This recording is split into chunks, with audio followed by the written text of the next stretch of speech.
आंनि गोसो गोरबोनिफ्राय रोजा रोजा साबायखर बावबाय जे दिनै जोंखौ जे बेबायदि मान होदों सन्मान होदों बिनि थाखाय साबायखर। आङो दिनैनि बे फुटबल मेचआव बेखौनो बुंनो सानदोंदि जोङो दिनै बेयाव फैनो मोननानै जोबोरैनो गोजोननाय मोन्दों। जोंखौ जे बेबायदि मान सन्मान होदों बिनि थाखाय साबायखर।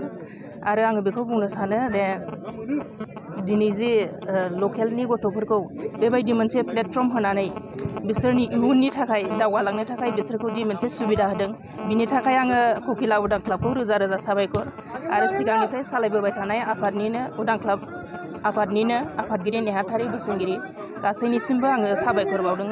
आं बेखिनिखौनो बुंबाय। इयुनाव फैबाय थानाय लाइमोनफोरखौ गेलेनो जाखांबोनाय लाइमोनफोरखौ बे समाव माबा मोनसे मेसेज होनो सानदों नामा जों? नंगौ, जोङो बिसोरखौ खाबु होनांगोन जे लकेलनि गथ'फोरा बे लकेलावनो बिसोरो जागायजेननायनिफ्राय लानानै बेफोरखौ जोङो सुबिदा होयोबासो बिसोरो गोजौ लेभेलाव बाहागो लाहैनो हागोन। बिसोरनि थाखाय जोङो मोजां प्लेटफर्म बानायनानै होनांगोन।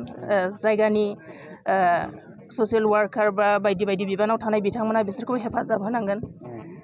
बेखौनो आङो बिसोरनिसिम मेसेज होनो सानो। पहले ईश्वर को थैंक्स करता है ऐसे जगह समय देने का वजह से। और यहाँ का असम में जो ये बुढ़ो लोग का खेल धूल में बुलाया उसको भी धन्यवाद। ऑर्गेनाइज पार्टी लोग को भी और मीडिया पर्सन जो भी आदमी आने वाला को आज का। और मेरा ये साथ में आना और ये जिला ये वाला को भी सबको धन्यवाद। और यहाँ का पब्लिक को भी इतना समय हम लोग तो मिलकर जुलकर बैठना बॉर्डर एरिया करना, इसलिए सबसे पहले आप लोग को धन्यवाद करना। हमेशा ऐसे होना है। और खेलने वाला पार्टी लोग भी, लड़की लोग भी, लड़का लोग भी अभी यहाँ से खेल रहा है, कोकिला में यहाँ में खेल रहा है, लेकिन स्टेट में खेलने के लिए कोशिश की रहे। बुस्ती से खेल के स्टेट में निकलना है, स्टेट से निकल के ये नेशनल में निकलना है, उसके बाद इंटरनेशनल में खेलने के लिए कोशिश कीजिए। अभी यहाँ तक खेलेगा बोल के ऐसे मत करो। जो अपना टैलेंट है, अपना जो जानकारी है उसको बाहर तक, जो खेल फुटबॉल खेलने जानता है, जो डांस करने जाता है, जो जाता है अपना ये सब अपना भगवान गोद जो गिफ्ट दिया है उसी को और कोशिश करने के लिए कीजिए। समय लॉस मत कीजिए। लड़की लड़का लोग समय लॉस करके उधर दारू सारू और गंजा ये सब खराब चीज़ में कोशिश मत कीजिए। आप लोग का लाइफ जो अपना बनाना है, माँ पिताजी का काम है, आप लोग को जन्म दिया, पढ़ा लिखाना है सिर्फ, और अपना से अपना आपको लाइफ को बनाना है। ऐसे करके हम लोग का पहले का ज़माना तो हम लोग माँ पिताजी को उल्टा स्कूल जाके भी अजरा करके खिला पिलाता है। हम लोग को नहीं पढ़ाता है। पढ़ाने के लिए भी हम लोग अपना खुद पैसा मैनेज करता है, खुद खेती करता है, खुद अजरा करके माँ पिताजी को भी खिलाता है। उल्टा ऐसे होता है। इसलिए आप लोग को अभी माँ पिताजी अच्छा से पढ़ा रहा है, इतना जानकारी दे रहा है, उसको भी आप लोग अच्छा से कोशिश कीजिए। अपना समय लॉस मत कीजिए, अपना ये कीजिए। इसलिए ये खेल धूल को भी सब चीज़ को अपना से, अपना टैलेंट को अपना होशियार से अपना से सब चीज़ को करके ऐसे आगे बढ़ने के लिए कोशिश कीजिए। Thank you. जानानै नोंथांमोनखौ रोजा रोजा साबायखर बावहरग्रोनाय जाबाय। बेजोंनो लोगोसे जोङो दिनै ककिला उदां क्लाबा 1991आव दिनै जोनोम जादोंमोन। बिनिफ्रायनो दिनैसिम 1991आव जोनोम जानायनिफ्राय दिनैसिम 2020आव जोंना उदां क्लाबा आगान सुरबाय।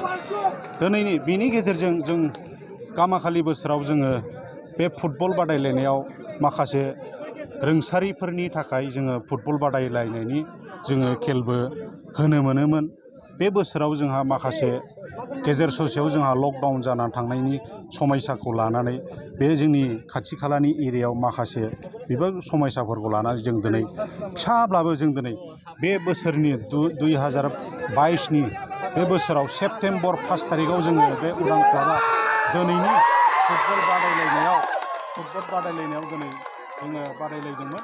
बे बादाय जोबथायाव दिनै सेप्तेम्बरनि 21 थारिखआव जोङो दिनै फाइनाल महरै जोङो खेलखौ सालायलांनो थाखाय जोङो आगान सुरनानै दिनै जोङो खेलखौ जोङो दैदेनलांबायबो। दिनै जोङो बे उदां क्लाबनि जाहाथे बे बादायलायनायाव जाहाथे जोङो फाइनाल महरै मोगथां मोनबाय। बिनि जायाव दिनै फाइनाल गेलेग्रा बिथांमोननिया जादों बरफुख्रि FC आरो लकेल टीम जोंनिनो थाराइबारि FC। बे बिथांमोनहा दिनै फाइनाल गेलेगासिनो। दासिमबो जोंनाव बेहायनो जाहाथे रानिं सोलिगासिनो दं, खेला जागासिनो दं। बेजोंनो लोगोसे जों दिनै बे जोङो अनारफोरखौबो जोङो जेरखम जोङो गासैबो जों रायजो राजानि मदद मोननानै जोङो अनार हिसाबै जोङो दिनै खेलखौ जोङो दैदेननाय जादों। बेजोंनो लोगोसे गासैबो जोंनि खाथि खालानि जायगानि मानसिफ्रा जोंनो अनसुंथाइ होनानै बेजोंनो लोगोसे जों दिनैनि बे खेलखौ जोङो दैदेनलांनाय जादों आरो। दिनैनि बे फाइनाल बे फुटबल बादायलायनायाव गाहाय आलासि हिसाबै बा सोर आलासि बिथांमोना दिनै बाहागो लाफैदों नोंथांमोननि दिनै जोंनि कुक्ला उदां क्लाबनि फाइनाल महरै अनार सिस्टेमै जोंखौ चिफ गेस्टै जों लिंहरदों बामां बिरि अरुणाचल प्रदेशनि ZPM बिथाङा बेखौ जोङो अनार सिस्टेमै बिथांनिफ्राय जों मोननाय जादों। सेकेन्ड प्राइजखौ मोननाय जादों जों आलुफारा पन्सायतनिफ्राय GP प्रेसिडेन्ट मा नाम मोनलाय बैजोन्थि बसुमतारी बायद'निफ्राय जोङो मोननाय जादों। आरो जोङो दा बे बयस पार्टिनिफ्राय जोबनाय लोगो लोगो जोङो दा बेहाय जोङो गार्लस पार्टिनिबो जोङो खेलखौ जोङो सालायलांनो थाखाय समनि आंखालाव जों हागोन ना हाया, अब्लाबो जों बेसेबां हायो जों नाजानायखौ जोङो दाबो दङ, नाजानायावनो दङ। बिथांमोना हागोन ना हाया, अब्लाबो जों बेसेबां हायो जों नाजानायखौ जोङो दाबो दङ, नाजानायावनो दङ। बिथांमोनानो जादों मोनसे गार्लस पार्टिनिफ्राय मोनसेया दङ जादों इउनाइटेड बय आरो मोनसेया हेलेम FC बिथांमोना दिनै बिसोरबो जोनो थाखाय थियारियाव दङ। जों बे खेल जोबखांनाय लोगो लोगो जोङो बे लेडिस पार्टिनि खेलखौबो जोङो होनाय जासिगोन। आंनि सुंद' बिबुंथिया एसेनोसै।